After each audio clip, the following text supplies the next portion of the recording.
Hello again, Nikita with you. Today, I wish you a merry, great, happy, and safe Christmas for you and your dear ones. Of course, if you're celebrating today. Anyway, this video is a video about a great topic. There will be more on this. And I guess I will call it part 1. Anyway, I'm talking on changes throughout the 15 years on the game producers, job requirements, routine, interviews, things like that. So I will use my own experience here. Today will be facts about my own path, things I've done, and you will hear a lot. The year 2012, I am opting for the game producer, associate game producer to be clear, at Gameloft, and well, I'm bugging literally everyone around to get the answers. What are the hidden requirements? How to pass the test? What to read? What to play? Lots of questions.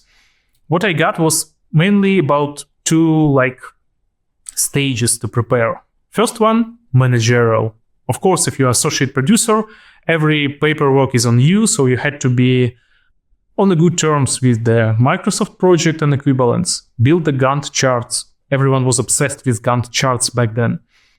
Make the PM book studied, 700-page book, technical stuff, poorly written, had no enjoyment reading it at all.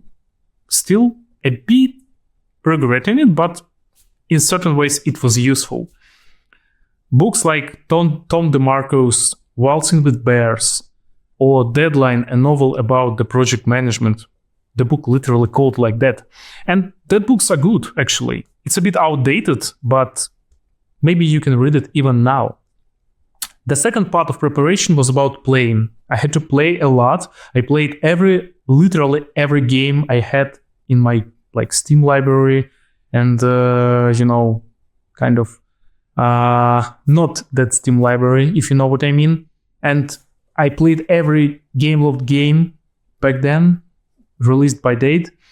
I wanted to get the pattern, to be on the same page with the team. So when someone will say me, hey, we need a health potion, I would immediately get the, classic common health potion for the genre and convey it without any messy interpretations to the artist or, designer.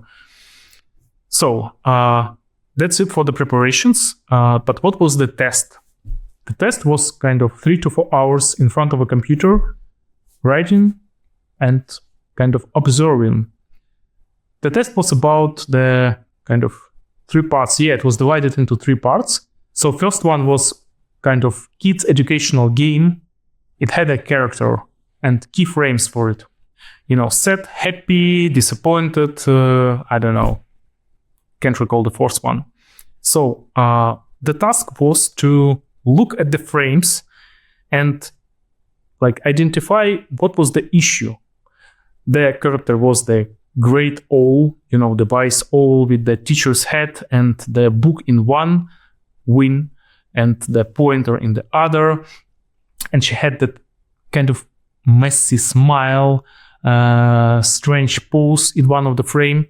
And you had to pick it, you had to notice that and write it down eventually in an email to the artist, asking him to correct the things you identified as an issue.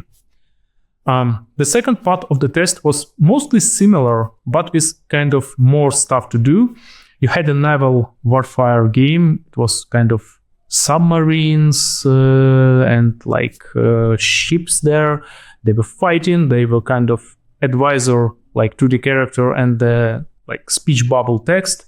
And you had to comment on everything, from the size of the font to clarity of pose of the character, to appeal of the character, to color of her hair, which was awful. I recall that. The position scale, clarability of the UI, UX elements, things like that.